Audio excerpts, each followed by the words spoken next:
Good morning student. Last video में हमने आपको इंट्रोगेटिव सेंटेंस समझाया था दो तरह के, कि जब हेल्पिंग वर्ब से स्टार्ट होगा तो उसका पैसिव वॉइस कैसे बनाएंगे, और जब क्वेश्चन वर्ड से स्टार्टिंग होगी सेंटेंस की तो उसका पैसिव वॉइस कैसे बनाएंगे।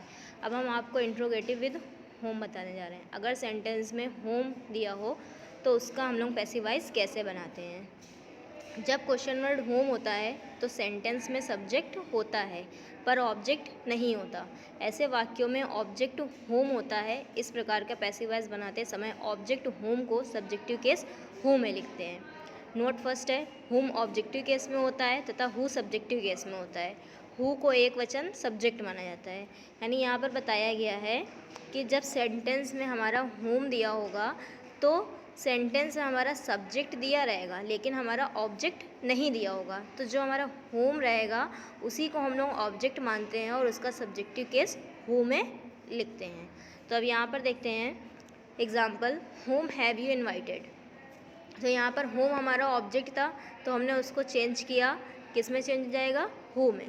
उसके बाद हम लोग हेल्पिंग वर्ब यूज़ करेंगे। टेंस हमने पहचाना कौन सा है, हैव आई हेल्पिंग वर्ब, तो हमारा टेंस कौन सा है, प्रेजेंट परफेक्ट। प्रेजेंट परफेक्ट में क्या होते हैं, हैज़ बीन या हैव बीन। तो हु को हम लोग एक वचन सब्जेक्ट मानते हैं तो हु के अकॉर्डिंग क्या हो जाएगा, हैज़। Who has been. उसके बाद मेन वर्ब की थर्ड फॉर्म हमारी क्या यूज़ होगी, इनवाइटेड। फिर हमारा जो था सब्जेक्ट हमारा क्या था, यहाँ पर यू था, तो यू को हमने किस में चेंज करेंगे, बाई यू। यानी कि सब्जेक्ट को हम लोग क्या करते हैं, ऑब्जेक्ट बनाते हैं, तो यहाँ पर क्या हो जाएगा, बाई यू। यानी सेंटेंस क्या बनेगा, who has been invited by you. उसके बाद है इंट्रोगेटिव विद हु। अगर सेंटेंस में हु दिया हो तो उसका पैसिव वॉइस हम लोग कैसे बनाते हैं। तो यहाँ पर क्या दिया हुआ है, ऐसे वाक्यों में ऑब्जेक्ट होता है लेकिन सब्जेक्ट नहीं होता, क्योंकि हु सब्जेक्ट होता है। ऐसे वाक्यों का पैसिव वॉइस बनाने के लिए subject who co objective case हुम में लिखते हैं। यानी ऊपर वाले में क्या था, जब हुम दिया होगा तो उसको हम लोग हु में चेंज करेंगे, और जब हु दिया होगा तो उसको हम लोग किस में चेंज करेंगे, हुम में चेंज करेंगे। तो यहाँ पर फर्स्ट एग्जाम्पल हमारा दिया हुआ है, हु इज़ कॉलिंग यू। तो यहाँ पर हमारा सब्जेक्ट क्या है, यानी यहाँ पर बताया गया था हु सब्जेक्ट इसमें नहीं होता है, तो हम लोग यहाँ पर क्या मानते हैं, हु हमारा सब्जेक्ट है, तो हु को हम लोग किस में चेंज करेंगे, बाई हुम में। क्योंकि हम लोग क्या करते हैं, यहाँ पर जब हमारा सब्जेक्ट को हम लोग ऑब्जेक्ट बनाते हैं तो उसके पहले हम लोग क्या यूज़ करते हैं, बाई यूज़ करते हैं। तो क्या हो जाएगा, बाई होम। उसके बाद टेंस कौन सा है हमारा, प्रेजेंट कॉन्टिन्यूअस है। मेन वर्ब की फर्स्ट फॉर्म प्लस आईएनजी आया और हेल्पिंग वर्ब इज एम आ रही है। उसके बाद हम लोग ये देखेंगे यहाँ पर कि हमारा ऑब्जेक्ट क्या था, यहाँ पर यू था, तो यू को हम यू के अकॉर्डिंग हेल्पिंग वर्ब क्या आएगी, यहाँ पर आर आएगी। तो क्या हो जाएगा, by whom are you being. पहले भी हमने बताया था दो हेल्पिंग वर्ब एक साथ नहीं लिखते हैं, तो by whom are you being, main verb की थर्ड फॉर्म कॉल्ड। अब यहाँ पर हम लोग ऑब्जेक्ट नहीं यूज़ करेंगे क्योंकि हम लोग ने यहाँ पर क्या किया था, हु को ऑब्जेक्टिव केस में होम में चेंज कर दिया था। उसके बाद सेकेंड एग्जाम्पल है, who has burn the papers. तो यहाँ पर क्या है, हु को हमने चेंज किया किसमें, बाई होम में। उसके बाद पेपर्स हमारा क्या है, प्लूरल फॉर्म है, तो यहाँ पर हमने क्या हो गया, हेल्पिंग ऑफ हैव हो गई। प्रेजेंट परफेक्ट टेंस था, तो by whom have the papers been. उसके बाद मेन वर्ब की थर्ड फॉर्म क्या हो जाएगी, बर्न। तो क्या सेंटेंस बन जाएगा, by whom have the papers been burn. उसके बाद यहाँ पर कुछ एक सेंटेंस दिए हैं जो आपको अपनी कॉपी में सॉल्व करना है। Whom have you invited, who broke the jug, who has cheated you, whom has he abused, who had solve the life of the swan, who taught you English, whom has she reported, who will have beaten you, who will solve the question, who was punishing the criminal. ये आपको sentence solve करने हैं। उसके बाद हमारा दिया है model sentence के पैसिव वॉइस के नियम। अब हमारा अगर सेंटेंस में क्या दिया हो, मॉडल्स दिया हो और उसका हमें क्या बनाना हो, पैसिव वॉइस बनाना हो। आपने मॉडल्स पढ़ा होगा, can, could, may, might, should, ought to have, ये सब हमारे क्या होते हैं, मॉडल्स होते हैं। तो अब यहाँ पर हम लोग एक्टिव वॉइस में मॉडल्स के लिए क्या रूल लगाते हैं, सबसे पहले हम लोग सब्जेक्ट लिखते हैं, फिर हेल्पिंग वर्ब की जगह हम लोग मॉडल्स का यूज़ करते थे, फिर वर्ब यूज़ करते थे, उसके बाद ऑब्जेक्ट, फिर अदर वर्ड यूज़ करते थे। ये हम लोग एक्टिव वॉइस में रूल लगाते थे। अब इसी का हम लोग पैसिव वॉइस में क्या करेंगे, यहाँ पर हमारा सब्जेक्ट दिया है तो हम लोग किस में चेंज कर देंगे, ऑब्जेक्ट में चेंज कर देंगे। मॉडल्स की जगह मॉडल्स आएगा। उसके बाद मॉडल्स के बाद हम लोग पैसिव वॉइस में क्या लगाएंगे, बी लगाएंगे। फिर उसके बाद मेन वर्ब की थर्ड फॉर्म, फिर उसके बाद अदर वर्ड। अदर वर्ड, फिर बाय लगा के हम जो सब्जेक्ट होगा उसको हम लोग ऑब्जेक्टिव केस में चेंज करेंगे। यहाँ पर ऑब्जेक्ट सब्जेक्ट लिखा है, यानी ऑब्जेक्ट, यहाँ पर ऑब्जेक्ट आएगा सब्जेक्टिव केस में, यहाँ पर सब्जेक्ट आएगा ऑब्जेक्टिव केस में। ठीक है, अब देखिए एग्जाम्पल क्या है, I can solve this question. यहाँ पर कैन क्या है हमारा मॉडल से, I subject, solve main verb, this question क्या है हमारा ऑब्जेक्ट है। तो यहाँ पर हम लोग चेंज करेंगे, दिस क्वेश्चन को हम लोग क्या बनाएंगे, ऑब्जेक्ट है सब्जेक्ट बनाएंगे तो क्या हो जाएगा, दिस क्वेश्चन का दिस क्वेश्चन आएगा, दिस क्वेश्चन। उसके बाद में मॉडल्स यूज़ करेंगे, कैन था कैन यूज़ किया, मॉडल्स के बाद हम लोग बी लगाएंगे, this question can be, main verb की थर्ड फॉर्म सॉल्व। फिर उसके बाद हमारा सब्जेक्ट क्या था, आई था, यहाँ पर आई को हमने किस में चेंज कर दिया, बाई मी, तो this question can be solve by me. Next है हमारा passive voice of imperative sentence. Imperative sentence भी आपने पहले पढ़े होंगे। इम्परेटिव सेंटेंस क्या होते हैं, जिसमें ऑर्डर दिया जाता है, एडवाइस दी जाती है, रिक्वेस्ट की जाती है, तो वो हमारे इम्परेटिव सेंटेंस कहलाते हैं। और इम्परेटिव सेंटेंस की पहचान ये होती है, ये मेन वर्ब के फर्स्ट फॉर्म से स्टार्ट होते हैं, इसमें सब्जेक्ट यू दिया होता है लेकिन वो छिपा रहता है, उसे शो नहीं करते हैं। तो उसके लिए हम लोग क्या रूल लगाएंगे, पहले पैसिव वॉइस में क्या रूल लगाएंगे, जब इम्परेटिव सेंटेंस में रिक्वेस्ट ऑर्डर एडवाइस ना दिया हो तो, यानी सिंपल इम्परेटिव हो, तो पैसिव वॉइस में क्या लगाएंगे, let plus object plus be, main verb की थर्ड फॉर्म, ठीक है, अदर वर्ड। उसके बाद दूसरी तरीके से हम लोग ये भी बना सकते हैं, let object be, main verb की third form, other word. By you, यानी ये हमारा ऑप्शनल होता है, बाई यू हम लोग यूज़ भी कर सकते हैं और नहीं भी यूज़ करते हैं, क्योंकि इम्परेटिव सेंटेंस में जो सब्जेक्ट यू होता है वो छुपा रहता है, उसे हम लोग पैसिव वॉइस में शो कर भी सकते हैं और नहीं भी शो कर सकते हैं। तो हमारा फर्स्ट एग्जांपल जैसे दिया है, ओपन द डोर, ये हमारा दिया है, तो ये हमारे क्या सिंपल इम्परेटिव है। तो इसको बनाने के लिए हम लोग क्या यूज़ करेंगे, सबसे पहले लेट यूज़ करेंगे, उसके बाद जो हमारा ऑब्जेक्ट दिया है वो यूज़ करेंगे, यानी द डोर हमारा ऑब्जेक्ट था वो यूज़ किया। फिर उसके बाद बी हम लोग लगाएंगे, फिर मेन वर्ब की थर्ड फॉर्म ओपन। दूसरी तरीके से ऐसे बनाएंगे, late the door be open, फिर बाई यू, यानी ये हमारा ऑप्शनल है, इसको हम लोग चाहे शो करें चाहे ना करें।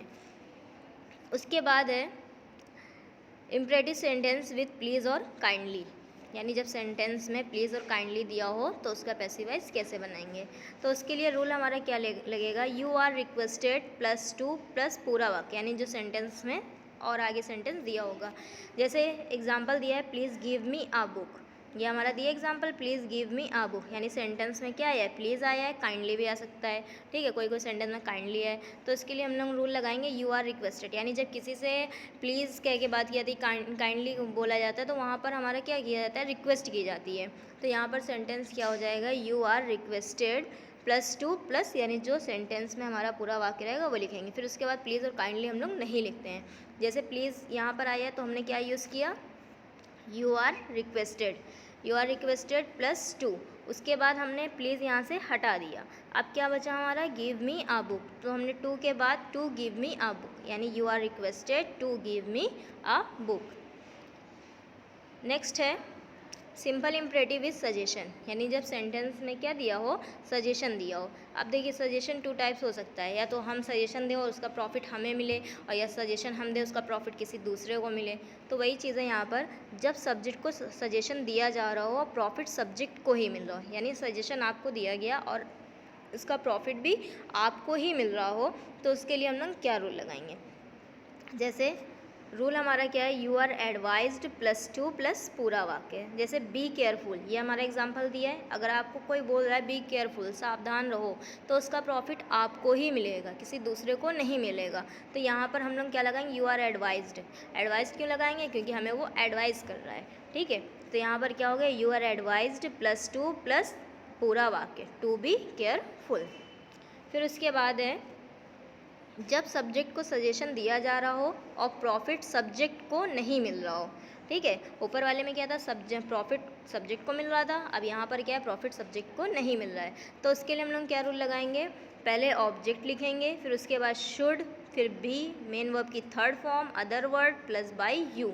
जैसे एग्जाम्पल हमारा दिया है, हेल्प द पुअर, अगर आपसे कोई बोले हेल्प द पुअर, तो उसका प्रॉफिट आपको नहीं मिलेगा बल्कि किसी तीसरे व्यक्ति को मिलेगा, यानी जिसकी आप मदद करोगे उसको मिलेगा। तो यहाँ पर क्या रूल लगाएंगे, ऑब्जेक्ट, ऑब्जेक्ट हमारा क्या था यहाँ पर, द पुअर ऑब्जेक्ट था, ऑब्जेक्ट यूज़ किया, फिर उसके बाद हम लोग शुड लगाएंगे, शुड यूज़ किया, फिर बी लगाएंगे, वर्ब की थर्ड फॉर्म क्या हो जाएगी, हेल्प की, हेल्प्ड हो जाएगी, फिर बाय यू हमारा ये ऑप्शनल है, आप लगाना चाहें लगाइए, ना लगाना चाहें ना लगाइए। तो क्या हो गया, the poor should be helped by you.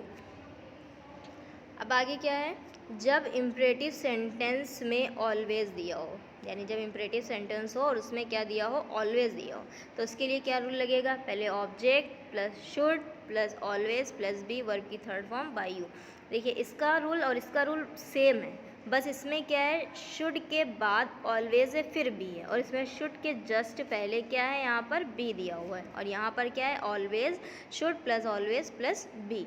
तो यहाँ पर क्या हो जाएगा, एग्जाम्पल जैसे है ऑलवेज स्पीक द ट्रूथ, तो सबसे पहले हम ऑब्जेक्ट यूज़ करेंगे, ऑब्जेक्ट हमारा क्या है, द ट्रूथ यूज़ किया, उसके बाद शुड यूज़ करेंगे, शुड, फिर ऑलवेज, बी मेन वर्ब की third form, helped by you, the truth should always be helped by you. उसके बाद हमारा दिया है imperative sentence with let, imperative sentence आपने पढ़े होंगे लेट वाले, तो उसके लिए क्या रूल लगाएंगे, सबसे पहले हम लोग क्या यूज़ करेंगे, let object plus be verb की third form by plus subject. तो यहाँ पर क्या है example, let he play the cricket, तो यहाँ पर ऑब्जेक्ट हमारा क्या है, द क्रिकेट है, प्ले मेन वर्ब है, ही सब्जेक्ट है, लेट क्या है, इम्परेटिव सेंटेंस। तो यहाँ पर लेट की जगह लेट लगाएंगे हम लोग, फिर ऑब्जेक्ट हमारा क्या बन रहा है, the cricket, late the cricket, फिर बी यूज़ करेंगे, फिर मेन वर्ब की थर्ड फॉर्म प्लेट, फिर जो हमारा सब्जेक्ट दिया होगा उसको ऑब्जेक्ट बनाएंगे, तो क्या हो जाएगा, ही का ऑब्जेक्टिव केस हिम हो जाएगा, by him, let he play the cricket, तो let the cricket be played by him. अब इसी के निगेटिव सेंटेंस हम लोग कैसे बनाएंगे, जैसे हमने आपको प्लीज़ और काइंडली वाला बताया, अफर्मेटिव में इम्परेटिव बताया, मॉडल्स बताया, अब इसी का निगेटिव अगर आ जाए तो वो कैसे बनाएंगे। अगर निगेटिव वाला है, जब इम्परेटिव सेंटेंस में निगेटिव सेंटेंस के पैसिव वाइज में जहाँ पर बी या टू हो तो उसके पहले हम लोग नॉट लगाते हैं, ठीक है। जैसे अभी कुछ सेंटेंस में you are advise plus to लगा रहे थे, फिर शुड के बाद बी लगा रहे थे, तो अगर वो सब चीज़ आएगी, कहीं पर बी आ रहा है, टू आ रहा है, तो हम लोग उसके जस्ट पहले क्या लगाएंगे, नॉट लगाएंगे और डू नॉट सेंटेंस से हटा देंगे। जैसे एग्जाम्पल है हमारा, do not open the door, ये एग्जाम्पल है, ठीक है। तो यहाँ पर हम लोग क्या करेंगे, अब देखिए यहाँ से अगर हम लोग डू नॉट हटा दें, ठीक है, ओपन द डोर लिखें, सिर्फ ओपन द डोर है, सिंपल इम्परेटिव बन गया। और सिंपल इम्परेटिव में हम लोग क्या लगाते थे, लेट से स्टार्टिंग करते थे, let plus object plus be main verb की थर्ड फॉर्म, ये रूल लगता था। अब हमारा इसमें क्या दे दिया है, निगेटिव दे दिया, डू नॉट। तो अभी हमने ऊपर बताया है कि जहाँ पर बी या टू आएगा तो उसके जस्ट पहले हम लोग क्या लगा देंगे, नॉट लगा देंगे और डू नॉट हटा देंगे। तो यहाँ पर हमारा क्या रूल लगेगा, लेट वाला लगेगा, तो हमने पहले लेट का यूज़ किया, लेट, फिर ऑब्जेक्ट हमारा क्या बनेगा, द डोर यूज़ किया, फिर उसके पहले हम लोग बी लगाते हैं, बाद में बी लगाते हैं, लेकिन बी के जस्ट पहले हम लोग क्या यूज़ करेंगे, नॉट का यूज़ करेंगे, यानी उसको निगेटिव फॉर्म में लाएंगे। तो क्या हो जाएगा, let the door not be opened by you. अब देखिए आगे, सिंपल इम्परेटिव विथ प्लीज़ और काइंडली। प्लीज़ और काइंडली में हमने क्या रूल बताया था कि कहाँ पर रिक्वेस्ट की जाएगी, ठीक है। तो क्या हो जाएगा, you are requested plus to plus पूरा वाक्य था, तो वही चीज़ इसमें भी आएगी, बस इसमें निगेटिव फॉर्म में हो जाएगा और टू के जस्ट पहले नॉट यूज़ करेंगे। तो यहाँ पर क्या है, please do not insult him, तो प्लीज़ आया है यानी यू आर रिक्वेस्टेड, ठीक है। उसके बाद हम लोग टू लगाते हैं, लेकिन टू के जस्ट पहले हम लोग क्या लगाएंगे, नॉट लगाएंगे, तो you are requested not to insulted him, ठीक है। उसके बाद imperative sentence with suggestion. Imperative sentence with suggestion वाले में क्या था कि एडवाइस दी जाएगी, यानी you are advised plus to plus पूरा वाक्य था, तो यू आर एडवाइज्ड, फिर नॉट यूज़ करेंगे, फिर प्लस टू, फिर पूरा वाक्य। तो यहाँ पर क्या हो जाएगा, डू नॉट स्मोक, तो यानी यू आर एडवाइज्ड, फिर उसके बाद हम लोग नॉट टू लगाते हैं, तो टू के जस्ट पहले हम लोग क्या लगाएंगे, नॉट लगाएंगे, you are advised not to smoke, do not हटा देंगे। यानी जो हमारा अफर्मेटिव में भी हमने समझाया रूल आपको, वही निगेटिव में भी लग रहा है, बस फ़र्क इतना है कि कहाँ पर नॉट है, कहाँ पर टू है, कहाँ पर बी है। अगर जहाँ पर टू और बी रहेगा तो उसके जस्ट पहले हम लोग नॉट का यूज़ करेंगे और सेंटेंस से डू नॉट हटा देंगे। अब क्या है, imperative sentence with let. Let वाले में भी हमने क्या बताया, लेट की जगह लेट यूज़ करेंगे, फिर ऑब्जेक्ट लगाएंगे, फिर शुड का यूज़ करेंगे, फिर बी लगाएंगे, फिर मेन वर्ब की थर्ड फॉर्म, फिर ऑब्जेक्ट, फिर बाई लगा के हमारा जो सब्जेक्ट को ऑब्जेक्ट करते हैं वो करेंगे द। ठीक है, तो अब यहाँ पर क्या है, let Mohan not play the cricket in the field. तो लेट की जगह हमने क्या यूज़ किया, लेट यूज़ किया, ऑब्जेक्ट हमारा क्या था, द क्रिकेट यूज़ किया। उसके बाद शुड का यूज़ करेंगे, शुड यूज़ किया। अब शुड के बाद हम लोग क्या लगाते हैं, बी लगाते हैं, लेकिन बी के जस्ट पहले हम लोग क्या लगाएंगे, नॉट यूज़ करेंगे। तो let the cricket should not B. उसके बाद मेन वर्ब की थर्ड फॉर्म प्लेड, फिर अदर वर्ड हमारा क्या है, इन द फील्ड, फिर बाई लगा के हम लोग सब्जेक्ट यूज़ करेंगे, तो क्या हो जाएगा, by Mohan. Let the cricket should not be played in the field by Mohan. उसके बाद ये एक्सरसाइज इसी की दी है, shut the window, finish this work, complete your homework daily, put the book on the table, help the poor, work hard, please give me a book, always learn your lesson, let her wash the clothes, let Sita write the letter. ये आपके active wise passive wise complete हो गए, English to English. अब हम आपको active voice passive wise पढ़ाएंगे Hindi to English में।